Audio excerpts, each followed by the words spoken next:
भरम ड्रामे की अगली किस्त में आप देखेंगे कि तैमूर पाशा साफ लफ्जों में अर्जुमंद को समझा देते हैं कि अगर अपनी बेटी की जिंदगी अजीज है तो इसकी खुशी के लिए तुम्हें मानना पड़ेगा, वरना हम सारी जिंदगी बैठकर पछताएंगे।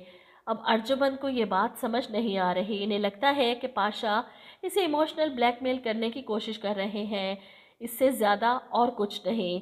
ताबिश इन्हें किसी सूरत कबूल नहीं। ऐसे में सालार अपनी आनी को समझाने की कोशिश करता है कि सिचुएशन में अंकल अलीज़े के फैसले को पूरी तरह से कबूल कर चुके हैं।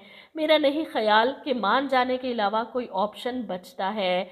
जिस पर अर्जुमन अकड़ कर खड़ी हैं। मैं उन लोगों में से नहीं जो बचे हुए ऑप्शंस की वजह से अपने फैसलों को बदल लें। मैं अपनी बात पर कायम हूँ। अलीज़े और ताबिश की शादी किसी सूरत नहीं होगी।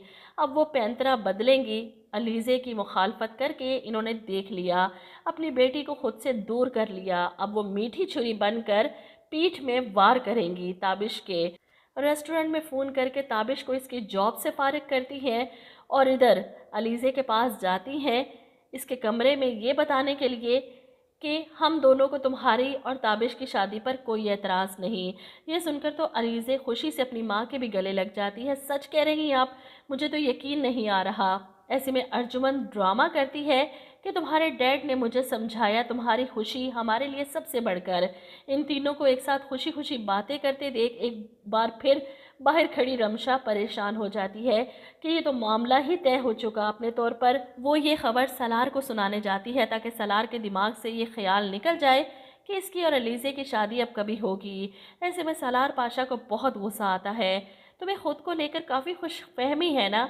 जिस पर रमशा पूछती है कैसी खुशफहमी। जवाब में सलार कहता है कि ये न्यूज़ सुनकर मैं तुमसे शेयर करूंगा कि मैं क्या फील कर रहा हूँ। और रमशा तो बस ये सुनना चाहती है कि सलार अलीज़े और ताबिश की शादी से खुश है। वही रमशा अलीज़े के कमरे में भी जाती है इसे मुबारकबाद देने के लिए। अलीज़े इसे देखकर हैरान कि तुम्हें किस बात की खुशी है, तुम्हें तो अफसोस होगा कि मैं बच क्यों गई। इधर आप देखेंगे कि रमशा की बदतमीज़ी के बाद राबिया बेगम ताबिश के घर जाती है अपनी नंद से माफ़ी मांगने के लिए कि रमशा ने जो बदतमीज़ी की इसकी तरफ से मैं माजरत करती हूँ। जवाब में ताबिश की वालदा कहती हैं कि तुम्हें मुझसे माफ़ी मांगने की ज़रूरत नहीं। और जहाँ तक रमशा की बात है, इससे तो मुझे किसी अच्छी चीज़ की उम्मीद ही नहीं। अपनी बेटी के बारे में ये अल्फाज राबिया बेगम बड़ी मुश्किल से जब्त करेंगी कि कहीं गुस्से में सच इनके मुंह से ना निकल जाए। खैर इधर आप देखेंगे कि सज्जल ऑफिस में मौजूद अपने फ़ोन में मसरूफ जब सामने से आता सलार पाशा इससे टकरा जाता है और सज्जल के टक्कर होने से पाँव फिसलता है और सलार पाशा इसे संभाल लेता है। फिल्मी अंदाज में ये सीन तकरीबन हर दूसरे ड्रामे में लाजमी होता है। खैर सज्जल खुद शर्मिंदा हो रही है कि इसे इस तरह सलार पाशा से नहीं टकराना चाहिए था।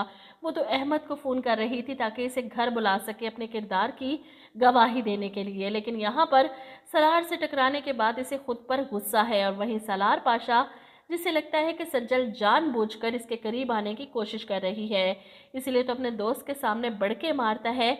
जिस पर दोस्त जवाब देता है कि यार सज्जल उन लड़कियों में से नहीं है जो अफेयर चला सके। जवाब में सलार पाशा बड़े ही तनतने और गुरूर के साथ कहता है तुम इस क्लास की लड़कियों को नहीं जानते, अपना स्टेटस चेंज करने के लिए ऐसे ही चक्कर चलाती हैं, मासूम बनने के ड्रामे करती हैं।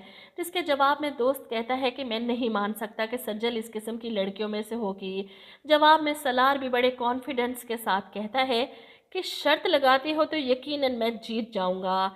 मैं तुम्हारी बात एक चैलेंज की तरह कबूल करता हूँ कि सज्जल को पटा लूंगा, अपनी मोहब्बत के जाल में फंसा लूंगा और फिर तुम देखना कि मेरा कहा कैसे सच होता है। वहीं दूसरी तरफ सज्जल ऑफिस से घर पहुंचती है तो रमशा पहले से ही इसकी मुंतजिर कि आज फिर तुम लेट हो गई, कल देर से मत आना, कल तुम्हारे रिश्ते वाले आ रहे हैं। और इसकी बात पर सज्जल को तो गुस्सा ही आ जाता है कि ये किस खुशी में इसकी माँ बन रही है।